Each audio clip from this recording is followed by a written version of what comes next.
All right, Celtics fans, welcome in. It is time. We are on the eve here as we chat right now of the Eastern Conference Finals. And yes, after a grueling 7-game series between the C's and the Toronto Raptors, the C's prevailed. They beat the defending champs, although it's still weird calling them that without Kawhi Leonard, obviously. But never mind that.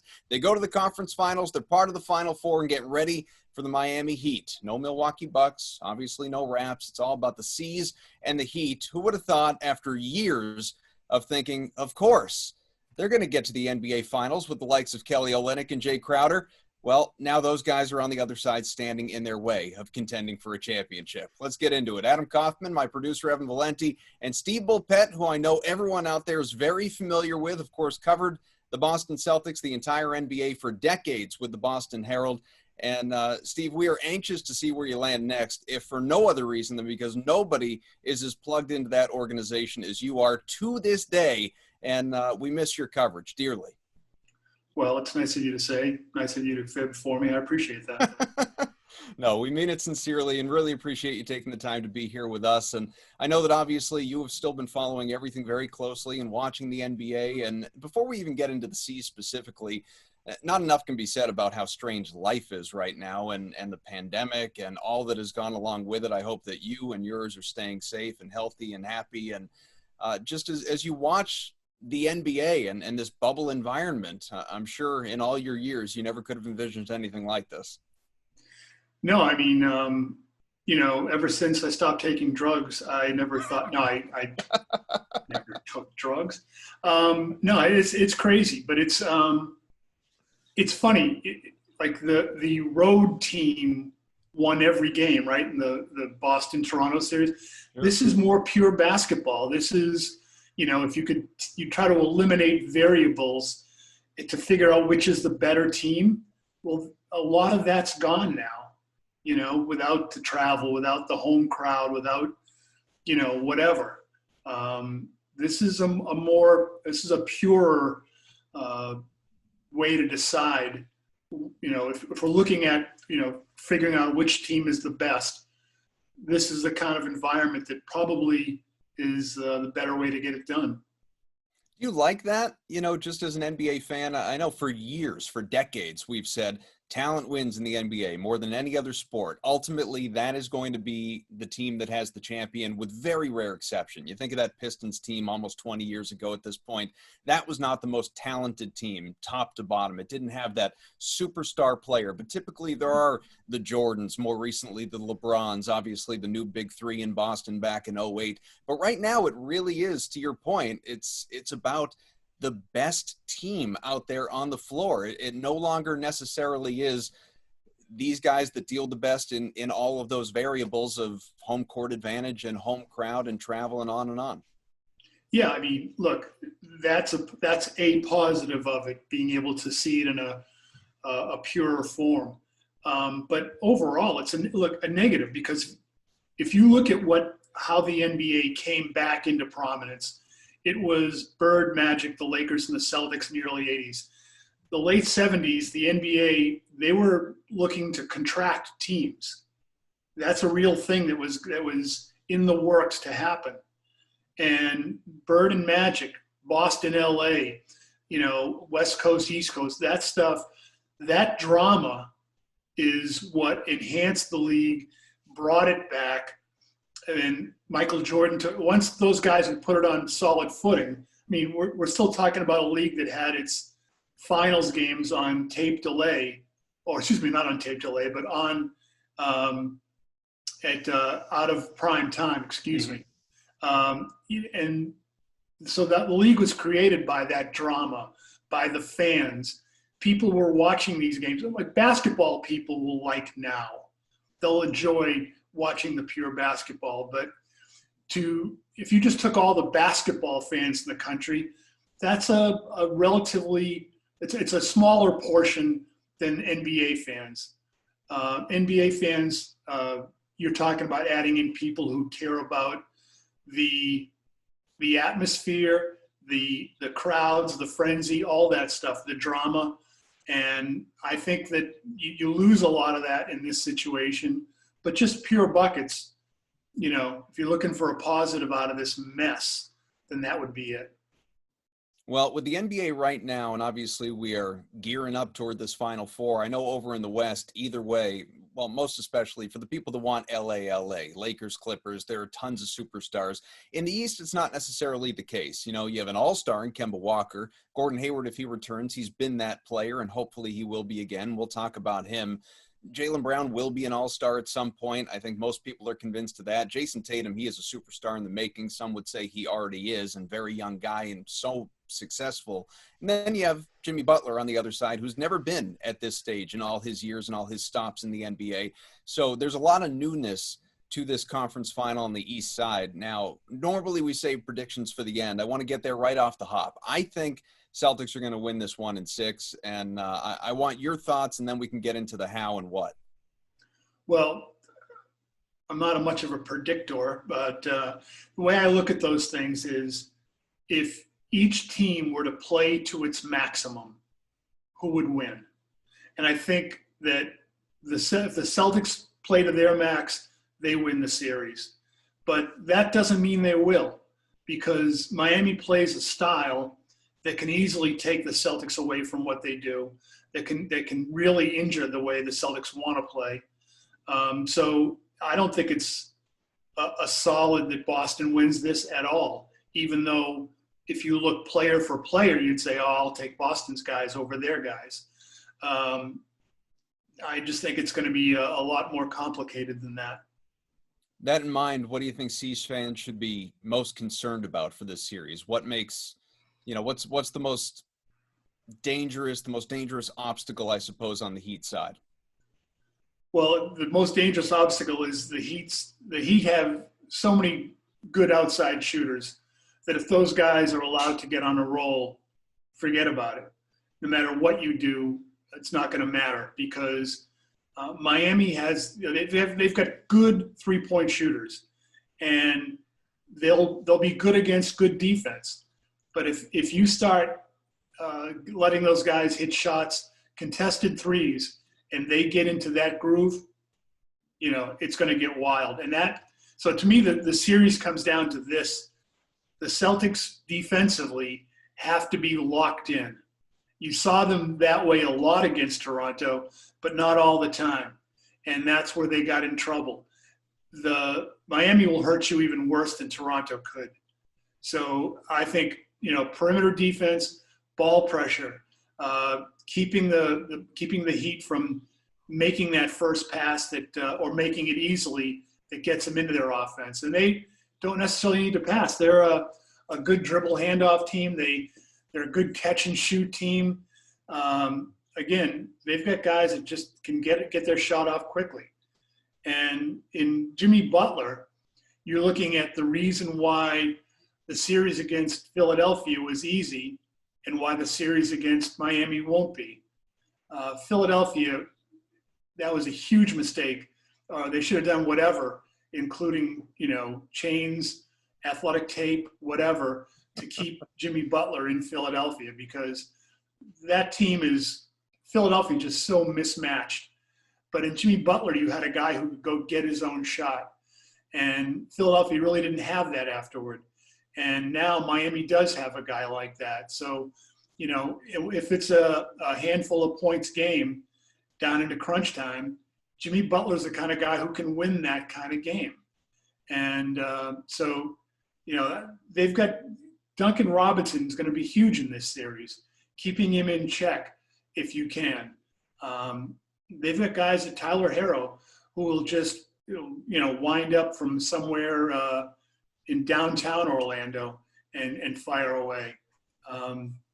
It's going to be interesting, but if you're the Celtics, offense, great. You're going to play your offense. You've got to make sure that every bit of energy you have, you don't leave anything in the bucket on the defensive end. Yeah, I definitely agree with that. I think when you look at Miami now, I haven't watched all of Miami throughout the entire season, but I caught a lot of them in the bubble because I think they're just fun to watch. And after watching Toronto up close for 7 games, I think that the half-court offense between the two teams is pretty, stark, okay? Toronto's a great team in transition, but when you slow them down to the half court, if it's not Kyle Lowry or Fred VanVleet really initiating, they get kind of bottled up. They don't really know what to do. I didn't love Toronto's half court offense. Flip side of that, I love Miami's half court offense. It's just much quicker. They get into sets quicker. The ball moves side to side, inside out. And those shooters become really important. But I think I am deeply concerned with what Boston does with Bam Adebayo. Because I think Bam, the way he's grown into his position this year, he's not just a shot blocker anymore. He's way more complicated than that. I mean, at Kentucky, he's kind of a pick and dive guy, sort of a pick and pop guy, but more of a pick and dive guy. Athletic as hell, runs the floor, rim runs, kind of like what people want Robert Williams to do. Now he's gotten to Miami. Now he's got a little bit of dribble drive game. He can put the ball on the deck, spin, create his own shot. He can pass out of, the high post if he needs to. And that's what really opens up the shooters. And what gets me really concerned is you got a Boston Celtics team that got beat up a little bit on the offensive glass in that series against Toronto, where Toronto get offensive rebounds and kick it out to a Fred VanVleet or an OG Anunoby or a Kyle Lowry or somebody. Replace those shooters now with Duncan Robinson, Tyler Hero, Goran Dragic, a red-hot Jay Crowder, which I can't believe it's still happening, Kelly Olynyk, who can shoot threes. You can get buried in a hurry. And as much as you want to limit your damage in transition, I'm gonna piggyback off you, Steve. Sticking to shooters in the half court is going to be, I think, the biggest thing of this series, in my opinion. Yeah, and because your point about Adebayo, what impresses me the most is now the Celtics have to be wary of and he's not overly tall, but at 6'9", he still is a serious threat down low or in the paint. But he's a guy that if you try to help, he will make the pass and he'll make the right pass. And again, you don't want to give their shooters in Catholic school during the dances it was room for the Holy Ghost in the middle. You don't want to leave room for the Holy Ghost. And I'm not even Catholic, but I went to a Catholic college. Go University of Dayton. But seriously, you've got to stay up tight on those guys. And again, it's like playing with kind of, like a grenade, tossing a grenade around the pins out. And if they get hot, then all of a sudden they'll make shots against the best defense, against the tightest defense. You can have Jaylen Brown up on the guy, and he's not going to care because at the very heart of it, the offense always has some edge over the defense because the offensive player knows what he's going to do before the defensive player knows what the offensive player is going to do. So, having a breadth of room to get up your shot, that's huge. And Miami's also in that other situation where they're on a roll. They're playing with that good feeling. That feeling is important, that we're in this together, it's working, we're sharing the ball, we're not worrying about it, it's not sticking. The Celtics have that feeling this year. They didn't last year. But still, one of the biggest reasons Celtics Raptors went 7 is because on offense, the ball stuck a lot. There were too many times where a guy says, okay, I'm going to go make a play now. Killer. That's not good for you. I've said it before, I'll say it 1,000 times. Ball movement is life. And guys, as good as Jaylen Brown is and Jason Tatum is, going one-on-one, making a move, getting a shot up over somebody, they are much better finishers. So if you can get them the ball within a step of the bucket and they can just finish, that is so much better.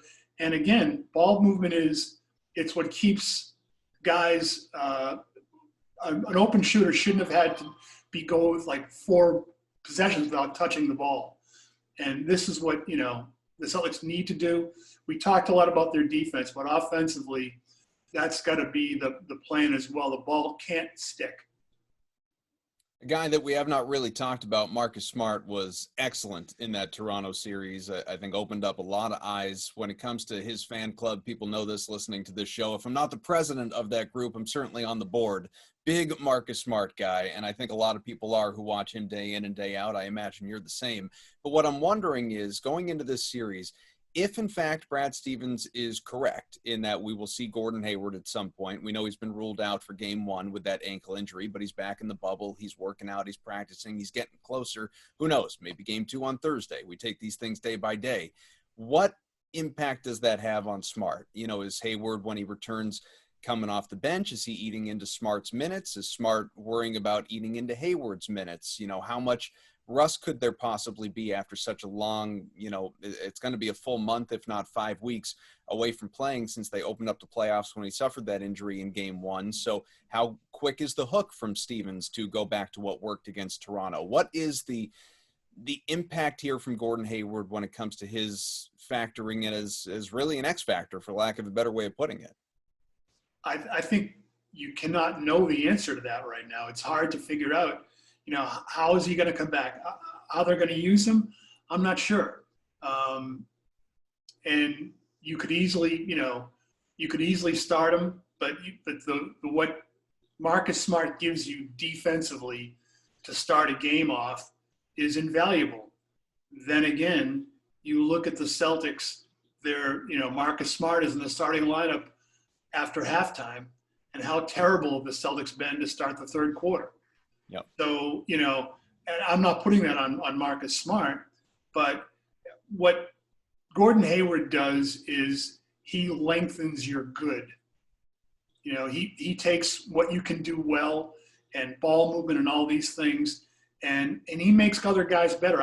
I think it's hilarious when you look at people, pundits, whomever, that look at him, at a Gordon Hayward, and say, "Oh, look at his numbers.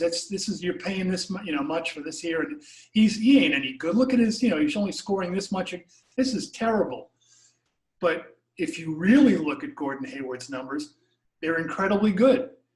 What he's producing for his usage rate incredibly is efficient. fantastic. Yeah.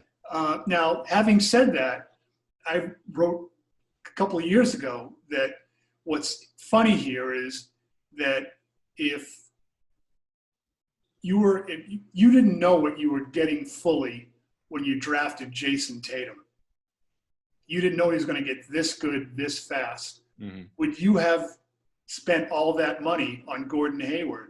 Probably not. You'd probably try to put it into someone larger, someone that meets a need more. Because that's an awful lot of money to spend for that quote-unquote role. It may be eventually what puts you over the top, which means it's worth it, but it's interesting. But in terms of what Gordon Hayward gives you, he doesn't just give you his numbers. He gives you his numbers in a small usage rate, and he gives you his numbers while moving the ball. And so if you look at what other guys are able to do, and Gordon Hayward has a piece of that as well. It's like the wait staff tipping the bus boys at the end of the night. You got to save a little something for Gordon. Put a little something in his bag as you walk by his locker. I need you to write a book of just like idioms and sayings you've used for this entire podcast, because there's like 4 or 5 different lines you've dropped that are just absolutely brilliant. Like that last one is really great because, again, anybody that, outside looking at Gordon Hayward's numbers are not really that impressive. But I'm pretty sure, like, didn't Danny go on 98.5 and was like, if you actually look at the numbers, Gordon Hayward is the most like efficient player of the NBA with his usage rate, maybe in NBA history. I know it was of this year, but it was. I don't pay attention to anything Ainge says. Well, yeah, right. But this is the weird crap that goes through my head all the time. So that, right. Shows you how scary it is to be like, stuck with me. Yeah. Well, Gordon is going to be the biggest question mark for Boston, I think, out of everything. And it just stinks because, every time it seems like he gets somewhat back to old Gordon Hayward, quote unquote. And, that guy, the guy in Utah was never going to be the guy here. But anyway, getting back to looking like his old self. He wasn't going to see the ball as much, right? Yeah, exactly. Those numbers were never going to be replicated. Never going to happen. No, but when he is on the floor and you see it, it's just like you look at him, you're like, yeah, that's what that looks like. He's cutting well off the basketball, moving guys around, changing the geometry of the floor, not without exactly having the ball in his hands. He can do all that stuff while other stuff's going on over here, which will make him super valuable. But my fear is, you bring him back, then he gets reacclimated, but this is not your normal scenario. This is not in the middle of the regular season where, it's, January and, guys are getting ready to go on vacation for the All-Star break, or, guys are worried about minutes as we get closer to the postseason, or even in the bubble scenario where everybody's like kind of remembering how to play basketball again. This is smack dab in the middle of the Eastern Conference Finals where the winner goes home and you have to start making sacrifices. And Brad, I don't envy his position at all, being in a position where he has to look at the team and balance, how it's going. Like I'm not the biggest Brad Wanamaker fan, but I will admit right now, he had a lot of big moments, in that series against Toronto where he was a zone buster, would push the pace, had a couple of good defensive plays, hit a couple of big threes.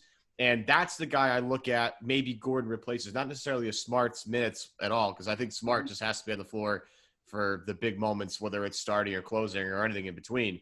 But where Gordon could make the biggest impact, in my opinion, Steve, and maybe you're different from this, is that backup, that tertiary ball handler spot that Brad occupied. If you could find a way to translate those minutes to Gordon, I think that might be the best case scenario. You in agreement with that? Look, whether it's his minutes or, some of Shemi Ojale, what Ojale's role was, you're just stretching, you're stretching your good further. Brad Wanamaker he takes solid and brings it to a better level. If people say, well, what does Brad Stevens see in Brad Wanamaker? Let's see, Brad Stevens, the former point guard. Here's Brad Wanamaker, who wasn't a point guard until he became a pro, by the way, and he's made himself into a point guard, makes good decisions, plays tough, plays physical defense, he handles the ball, gets you into your offense. That love affair was easy to predict, the Brad thing. But now you look at Ojale, and he's a weird case to me, because I think a lot of his talent, but here's a guy, everyone thinks of NBA players as a certain way. Here's a guy that's just, he's there for the team. He's playing physical defense. He's getting up on people. Exactly what you want. As far as his shot goes, the mechanics are there, all these things. But here's an NBA guy who doesn't have enough arrogance. He's not enough of a jerk.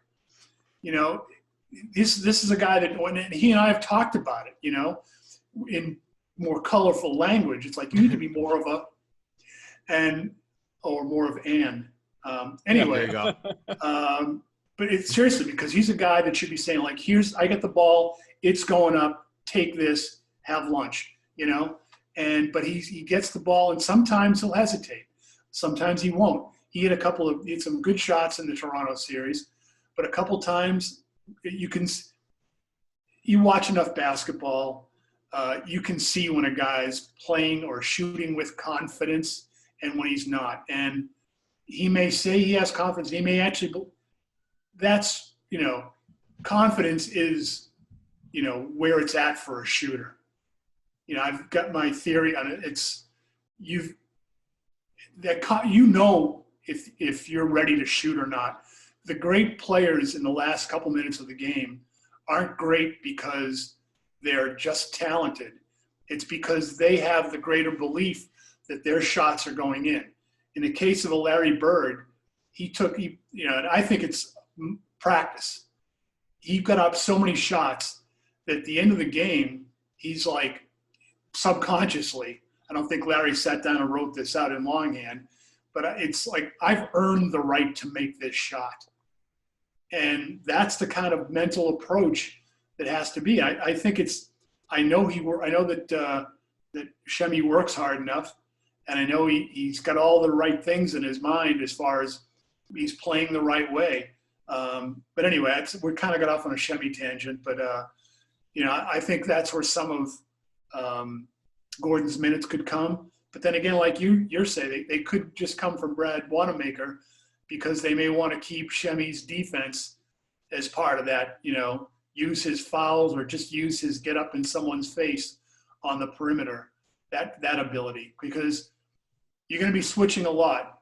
And, you're going to see Shemi, he's going to wind up on Bam Adebayo once or twice. And his ability to be physical and to at least get low on Adebayo will be important.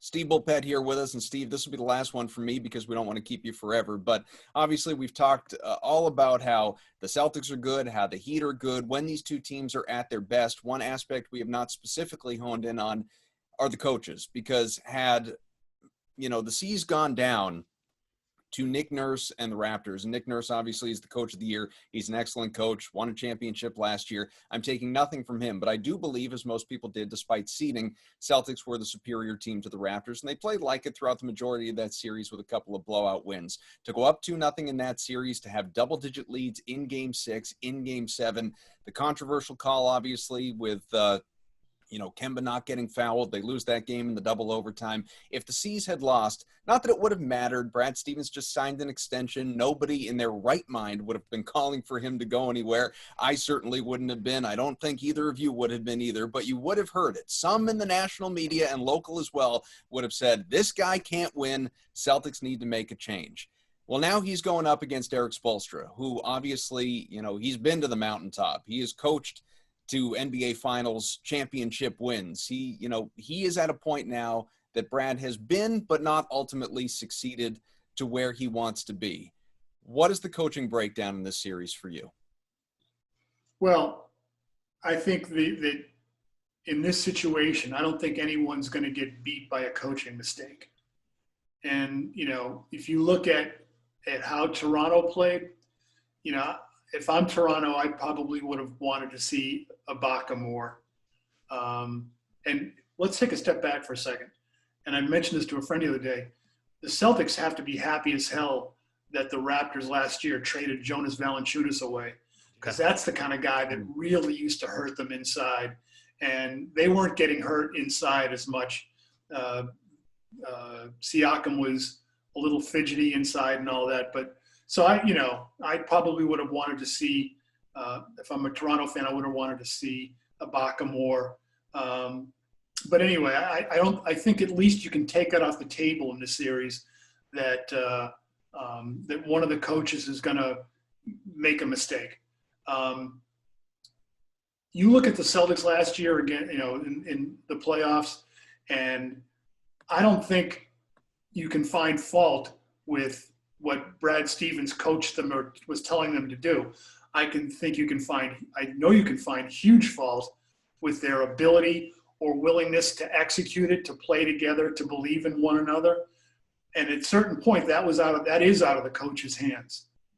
What are you going to do? You're going to scold them, put them in the corner for a timeout. It's hard to do. And you can say, well, the coach got to get the players to do this stuff. True. But at a certain point, the horses are out of the corral. And so I think you can take the coaching blunder thing off the table. Having said that, whatever happens in this series, if the Celtics lose, whichever way Brad Stevens uses Gordon Hayward, assuming Hayward comes back at some point, will be, to some people, the reason why they lost the series. No matter which way he plays it with Gordon Hayward, that's what it'll be the reason why, according to some people. Air quotes. You can't do this on radio. Yeah. That's some weirdness we need to get ready for now. I like that. You got to get ready for some of the weird stuff. You look at the way, Toronto was a team without I would consider Kyle Lowry a really, really good player. But they don't have that quote-unquote superstar. But they still have a lot of good role players around him, a lot of smart guys, well-coached, play tough. Same thing here, I think, with the Heat. You have a Jimmy Butler upgrade, I think, although Kyle Lowry, in his own right, is a spectacular player and probably one of the most underrated guys in the league. Jimmy Butler is very similar in terms of can get to the bucket, can draw fouls, is a pest on defense, smart guy. I got a well-coached team in Miami. But you look at the way, this team has sort of been put together, and it's been kind of refreshing to see a difference in attitude as we've gone on to the Eastern Conference Finals. And it's, a team that looks out for each other instead of, plays the blame game. You have Kemba Walker always talking about how his teammates have carried him and and how, thankful he is that he can go, 3 of 14, whatever, and they don't get blown up by 50 points. That was actually one of my favorite quotes, I think, from the last series, is how he could have a bad game and still the Chiefs get the win. And you have a team in Miami who's kind of been there, done that. Boston, in terms of like Spoelstra, obviously, but Boston is, been here before. I look at the coaching matchup. I don't see a whole lot of, differences there, but I like the way both these teams are sort of playing right now. Like and I don't sure if you prefer one or the other, Steve. So maybe this will be the last question I have. Do you prefer a team that's had the rest and gone through all, like they swept Indiana, they took care of, in a very impressive fashion, took care of Milwaukee? Or would you like to be the team in Boston that's had an easy go in the first round, swept Philadelphia, but had to go blow for blow with the former champion, with the reigning champion, had to go 7 games, exhausting fashion too. You're talking about guys playing 50 minutes, 40 minutes a game to try and get through this thing. Would you rather be the team that's had some rest and been able to look at things, and analyze things, and sit back and pick things apart, or be the team like Boston who's kind of been up against it a little bit more and had their backs against the wall, so to speak? Well, the truth is you're not going to know until you see, how they come out of the corners for the first round and throw their punches. The Celtics, you would think that they would have learned their lesson at the end, just in game 3 against Toronto, allowing that game to be close. Should have learned their lesson. Then they get waxed in game 4. They shouldn't have, that game 7, it shouldn't have been as close as it was. And yeah, Toronto was technically the defending champions. But the 3 of us could put on Kansas City Chiefs jerseys right now, and it doesn't make us Super Bowl champs. That wasn't the defending champion Raptors without Kawhi Leonard, without Danny Green, and with Marc Gasol, who, whatever Cliff, who's the guy on First Take with Stephen A. Max Kellerman. Max Kellerman, whatever Cliff that he had Brady going over, Marc Gasol found it. And Marc Gasol is one of my favorite players, been one of my favorite players. He's a guy that I think if the Celtics could have got him several years ago, I think they would have been, a contender quickly. Guys that do the dirty stuff, do the simple stuff every single game. But maybe it was the way he was used some, but that wasn't Gasol. So this series, does Miami come out and play the grind game, or do all of a sudden they think, hey, we're pretty good? Because once a team starts acting like they're pretty good, they're screwed for that night. It's happened to the Celtics a number of times before. But the biggest thing we're seeing right now is, I've been talking about for years and years and years, there's regular season basketball, there's playoff basketball. Mm-hmm. They might as well be hockey and tennis. They are different sports in a lot of ways. Philadelphia looks great in the regular. Ben Simmons looks great in the regular season, but are his numbers? I've always wondered, are they a product of Philadelphia's pace, regular season pace? Because when I've seen him in the playoffs, I've wondered aloud about his decision making and how good a player is he when it becomes a possession game in the playoffs, when it's not just, a guy can get hot and beat you on a given night in the regular season, and you don't think much about it. It's harder to do in the playoffs, and it's certainly harder to do the next game. So, I think it's going to be interesting, and I would reserve all judgments until I see the first half of the first game even, because how are these teams going to come out? Are they going to play up to their standard? Are they going to play up to their character, to the characters that they have created for themselves? Steve Bulpett, you've been reading and listening to his coverage of the Celtics and the NBA for decades, and hopefully for many, many years to come. Steve, we're going to continue on with the show. We'll let you jump off, but I do want to leave you with this. I know you're a music guy, so I don't know if you're taking requests when it comes to reporting, but I would love for you to be the one that tells the story as to what happened to Jonas. We haven't seen Jonas since February. Many people want to know if it's actually Danny Ainge. She's never really copped to that. But this character here that became such a Twitter legend so quickly in the Celtics, weird Celtics Twitter community, the man's gone silent on us. And this relates to music. Yeah, I didn't quite get that one there. In the sense of taking requests. I'm asking for a reporting request. I'm honestly hoping you didn't hurt your rotator cuff on that reach. Oh. That's why I saved it for the end. I have no idea. I mean, I think the tweets are too good to be Danny. Yeah. But I don't know. Could it be Zarin? Say music, because one of the things that I could potentially be doing really soon is a book about a certain band that had a really, meteoric rise and went away. But I'm talking with one of the band members now that was a friend, and But anyway, I've said too much. Okay, something to keep an eye. We won't push for details, but we'll keep an eye out. And I'm trying to do it. I'm trying to do it in my head right now. I got to figure that out. My goal is gonna be to figure out. One clue. Okay, give me one. Not Chumbawamba. Wow. I don't care. You know what, Steve? I'm out in this book now. It's not Chumbawamba. I'm out. He didn't like my joke. I got knocked down, but I'm getting up again, so it's okay. There we go. There we go. Thank you. Saved it. Yeah. I mean, I'm trying to think if I have an award here, we can give him Comeback Player of the Year. There you go. That's strong. That was well done, Adam. Bulpett, thank you so much. We really appreciate it. Guys, be well. Thanks, Steve.